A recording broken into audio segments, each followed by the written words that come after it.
Assalamualaikum warahmatullahi wabarakatuh. Puji syukur saya panjatkan atas kehadiran Allah Subhanahu wa Ta'ala, di mana hari ini kita sama-sama diberi kesehatan dan kesempatan untuk mengikuti perkuliahan ini. Selawat beriring salam kita hadiahkan untuk junjungan besar kita Nabi Muhammad SAW, di mana kita nanti sama-sama mengharapkan syafaatnya di padang mahsyar.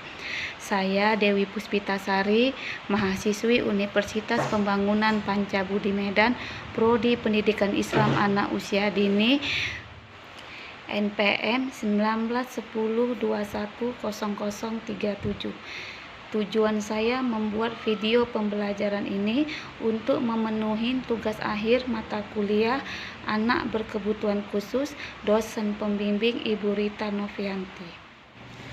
Adapun materi saya hari ini yaitu tentang membahas anak tunarungu.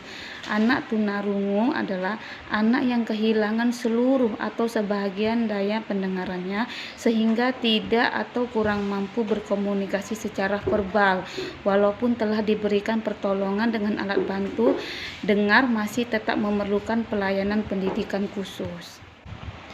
Adapun ciri-ciri anak tunarungu dalam segi fisik, cara berjalannya kaku dan anak membungkuk. Gerakan matanya cepat. Hal ini menunjukkan bahwa ia ingin menangkap keadaan yang ada di sekelilingnya.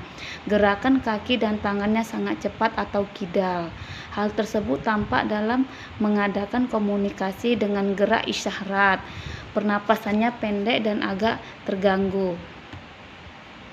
Ciri-ciri dari segi sosial, perasaan rendah diri dan merasa disaingin oleh keluarga ataupun masyarakat. Perasaan cemburu dan salah sangka diperlakukan tidak adil. Ciri-ciri khas dari segi emosi, kekurangan bahasa lisan atau tulisan. Seringkali menyebabkan siswa tunarungu akan menafsirkan sesuatu negatif atau salah dalam hal pengertiannya. Hal ini disebabkan karena tekanan pada emosinya. Berdasarkan tingkat keberfungsian telinga dalam mendengar bunyi, 1. Ketunarunguan ringan masih dapat mendengar bunyi dengan intensitas 20 sampai dengan 40 desibel. Ketunarunguan sedang masih dapat mendengar bunyi dengan intensitas 40 sampai 65 desibel. Ketunarunguan berat hanya dapat mendengar bunyi dengan intensitas 65 sampai dengan 95 desibel. Ketunarunguan berat sekali hanya dapat mendengar bunyi dengan intensitas 95 desibel atau lebih keras. Berdasarkan saat terjadinya ketunarunguan dapat diklasifikasikan sebagai berikut. Ketunarunguan prabahasa, yaitu kehilangan pendengaran yang terjadi sebelum kemampuan bicara dan bahasa berkembang. Ketunarunguan pasca bahasa, yaitu kehilangan pendengaran yang terjadi beberapa tahun setelah kemampuan bicara dan bahasa berkembang. Berdasarkan etiologi atau asal-usul, ketunarunguan diklasifikasikan sebagai berikut. Ketunarunguan endogen, yaitu tunarungu yang disebabkan oleh faktor genetik atau keturunan. Tunarungu eksogen, yaitu tunarungu yang disebabkan oleh faktor non-genetik atau bukan keturunan. Penyebab terjadinya tunarungu. 1. Penyebab terjadi tunarungu tipe konduktif. Kerusakan atau gangguan yang terjadi pada telinga luar. Kerusakan atau gangguan yang terjadi pada telinga tengah. 2. Penyebab terjadinya tunarungu tipe sensorineural.